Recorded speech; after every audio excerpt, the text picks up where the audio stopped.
수은 중독 증상에는요, 몸이 떨린다든지 잠을 못 자거나 기억이 잘 안 나거나 머리가 아프고 인지하는 능력이 떨어지고 운동 능력도 떨어진다고 해요. 안녕하세요, 건강팩토리입니다. 여러분, 어제 점심 식사로 무엇을 먹었는지 기억나시나요? 어젯밤엔 몇 시에 잠들었는지 기억나시나요? 지난 월요일 저녁에 무엇을 했는지 기억할 수 있으신가요? 가장 최근에 열쇠를 놓아둔 장소나 차를 주차한 장소를 잊어버린 때가 언제인지 기억나시나요? 만약 이런 사실을 기억해낼 수 없다면 여러분 뇌에 염증이 생겼을 가능성이 있어요. 추운 겨울 김이 모락모락 나는 얼큰한 김치찌개 다들 너무 좋아하시잖아요. 저도 너무 좋아하는 음식인데요. 하지만 김치찌개에 들어가는 이 음식 때문에 뇌가 지속적인 손상을 입고 있다는 사실을 알고 계신가요? 이 음식들이 뇌의 거름망이라고 불리는 혈액 뇌장벽에 손상을 줄 수도 있다는 겁니다. 오늘 말씀드리는 이 음식만 주의하신다면 건강하고 맛있는 김치찌개를 즐기실 수 있다고 확신합니다. 지금부터 김치찌개 끓일 때 넣지 말아야 할 음식 4가지를 말씀드리겠습니다. 첫 번째, 참치입니다. 우리 모두가 참치찌개를 정말 좋아하잖아요. 참치는 언제 어디서나 간편하고 쉽게 즐길 수 있는 음식인데요. 근데 이 참치가 바다의 최상위 포식자이기 때문에 수은 함량이 아주 높다고 하네요. 이 기사를 읽어보면요, 미국 유명 브랜드의 참치 통조림에서 임산부가 먹으면 안 될 정도의 수은 함유량이 측정됐다고 해요. 수은은 태아와 어린이 뇌 발달에 영향을 줄 수 있는 독소라고 말하고 있어요. 수은은 뇌의 중추신경계와 말초신경계를 위협하고요. 체내의 수은 함유량이 높으면 똑바로 생각할 수가 없어요. 사고 처리 능력도 떨어져서요, 뇌에서 근육으로 올바른 메시지를 보낼 수가 없게 되는 거죠. 수은 중독 증상에는요, 몸이 떨린다든지 잠을 못 자거나 기억이 잘 안 나거나 머리가 아프고 인지하는 능력이 떨어지고 운동 능력도 떨어진다고 해요. 자, 이 그림을 잘 보세요. 제가 설명드릴게요. 오른쪽 1번, 2번, 3번, 4번, 5번 순으로 따라오시면 됩니다. 먼저 화산이나 공장에서 연기로 순 원소가 포함된 유해 폐기물이 구름으로 이동해요. 그리고 그 구름이 떠다니다가 비가 내려서 수은 원소가 바다로 떨어지거나 땅 위로 떨어지면 그 땅 위에 떨어진 게 흘러서 강, 호수, 하천으로 들어가서 결국에는 바다로 들어가겠죠. 그 수은들이 플랑크톤에 흡수되거나 바닥으로 가라앉습니다. 그 플랑크톤을 먹은 작은 물고기들이 독소를 흡입하게 되는 거죠. 참치 같은 최상위 포식자들은 그 작은 물고기를 잡아먹는 거죠. 그럼 당연히 참치의 수은 함량이 더 높을 수밖에 없게 되는 거죠. 먹이 사슬이 위로 올라갈수록 먹잇감의 수은 함량은 높아지게 된다는 겁니다. 이 중금속 오염이라는 게요, 아무리 소량이라도 수십 년에 걸쳐서 지속적으로 중금속에 노출되면요, 당연히 해로울 수밖에 없겠죠. 두 번째, 라면사리입니다. 대부분의 식당에서 김치찌개에 라면사리를 추가해서 많이들 드시는데요, 이 쫄깃쫄깃한 식감이 정말 맛있는데요. 그런데 이 라면사리 원료가 밀이라는 게 문제예요. 이 밀을 먹을 때마다 아편 유사제 수용체인 오피오이드 수용체를 자극하게 돼요. 혹시 여러분 학창시절에 친구들과 막 크게 웃었던 때가 있었을 거예요. 너무 많이 웃어서 배가 아팠던 그때를 혹시 기억나시나요? 막 웃고 나면 기분이 좋아지잖아요. 이거는 아편제 수용체가 자극을 받아서 엔돌핀이 생산돼서 혈류를 순환하기 때문에 기분이 좋아지는 거예요. 우리가 좋아하는 초콜릿도 아편제 수용체를 자극하는 거예요. 그래서 밀을 먹을 때도 똑같은 형상 때문에 기분이 좋아지는 거예요. 그런데 매일 밀가루 음식을 잔뜩 먹는다면 엑소르핀이 다량으로 생산된다고 해요. 그러면 계속 아편제 수용체를 자극하게 된다는 겁니다. 그럼 어떻게 될까요? 당연히 아편제 수용체가 둔해져서 약효가 떨어지겠죠.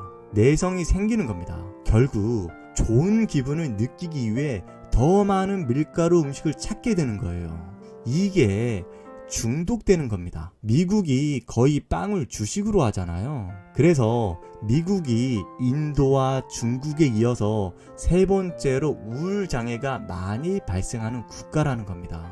미국 정신질환연맹에 따르면요, 미국 성인 5명 중 1명이 매년 일종의 정신질환을 경험한다고 합니다. 이 밀과 글루텐이 뇌에 영향을 미칠 수 있는 단서가 또 있는데요. 제2차 세계대전 때 이야기인데요. 전쟁 중에요, 밀이 부족해져서 밀을 먹지 못했다고 해요. 그런데 이상하게 조현병 환자 입원율이 감소했다고 합니다. 근데 전쟁이 끝나고 밀이 다시 유입되니까 2년도 안 돼서 조현병 환자 입원율이 원래 수준으로 다시 높아졌다고 해요. 우리 인체에는요, 밀이나 호밀, 보리에 있는 글루텐 단백질을 완전히 소화할 수 있는 효소가 없대요. 그래서 우리가 곡물을 섭취할 때 염증이나 장 투과성이 심해진다고 합니다. 글루텐 과민성이 있는 환자들에게 가장 많이 나타나는 증상이 있는데요. 피로감이나 행복감 부족, 두통, 불안, 뇌안개, 사지마비 같은 신경정신병 같은 증상이 많이 나타난다고 합니다.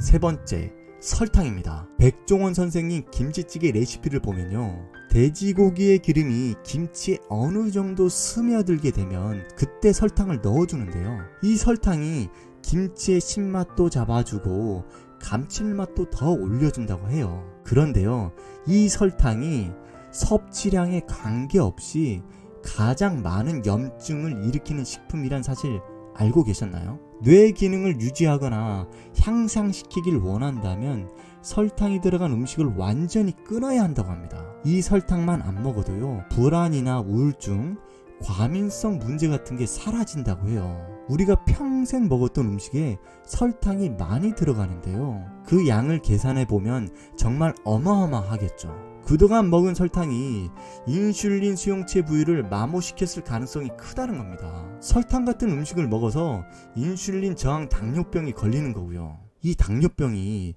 뇌에서 염증성 반응을 일으켜서요, 치매나 알츠하이머병을 만드는 거라고 합니다. 미국 컬럼비아 대학교 연구팀이 치매 증상이 없었던 2226명의 미국인을 대상으로 7년 동안 설탕 섭취와 치매 관련성을 분석했는데요. 7년이란 기간 동안 설탕을 과다 섭취한 429명이 새롭게 알츠하이머병에 걸렸다고 합니다. 이 사람들은 그 전에는요, 치매 증상이 없었던 사람이라고 합니다.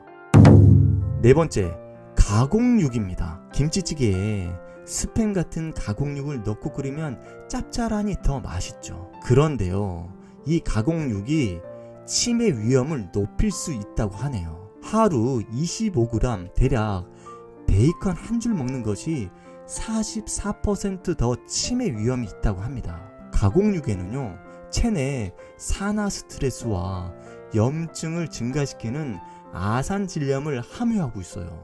그리고 나트륨 함유량도 많아서 치매 위험 인자인 고혈압 발생 확률도 높이는 거죠. 포화지방산도 엄청 함유하고 있어서 당연히 혈관을 좁게 만들겠죠. 그러면 혈액 공급이 원활하지 않아서 뇌 속의 미세 혈관에도 좋지 않은 영향을 주겠죠. 여러분, 아마 이 영상 보시면서 이런 생각 드실 겁니다. 야, 이런 거 일일이 신경 쓰다가 스트레스로 더 빨리 죽어. 웬만한 음식에 다 설탕 들어가고 밀가루를 주식으로 하는 미국 사람들은 그럼 다 치매 걸리겠다. 야, 저도 그런 생각에 엄청 공감을 하는데요. 제가 가장 좋아하는 음식이 참치, 밀가루, 설탕, 가공육이었습니다. 그런데 나이가 조금씩 들어가면서 혈압도 높아지고 하면서 건강에 관심을 가질 수밖에 없더라고요. 그래서 운동도 하고 식단 조절을 하게 되었죠. 그러다 보니요, 어느새 제가 저도 모르게 내 몸에 들어간 영양 요소들도 감시하고 있더라고요. 최근에 몸이 상당히 가벼워졌다는 생각을 하게 됩니다. 정신도 또렷해졌고요. 컨디션이 좋다 보니 마음 또한 차분해졌어요. 자, 그럼 여러분 이런 궁금증이 있을 거예요. 그럼 너는 김치찌개에 뭐를 넣고 끓이냐? 이거죠. 저는 참치나 가공육을 넣지 않습니다. 지금은 돼지고기 뒷다리 있잖아요, 그거를 잘게 썰어서 넣습니다. 설탕을 넣는 대신에 양파나 대파를 넣고요. 김치가 좀 신김치 있잖아요, 시다면 매실즙을 넣어서 감칠맛을 냅니다. 자, 오늘 내용 심플하게 정리해 드릴게요. 아주 심플합니다. 참치, 라면, 설탕, 가공육 먹는 걸 줄여서 내 건강을 오래 유지해야 한다, 이겁니다. 심플하죠? 오늘은 뇌 건강에 대해서 알아보았는데요. 두뇌 건강 잘 유지해서 오래오래 행복한 삶을 누리시길 간절히 기원하겠습니다. 구독, 좋아요, 알림 버튼 꾹 눌러서 건강한 정보 계속 받아보세요. 다음에도 더 건강한 내용의 영상으로 찾아뵙겠습니다. 감사합니다.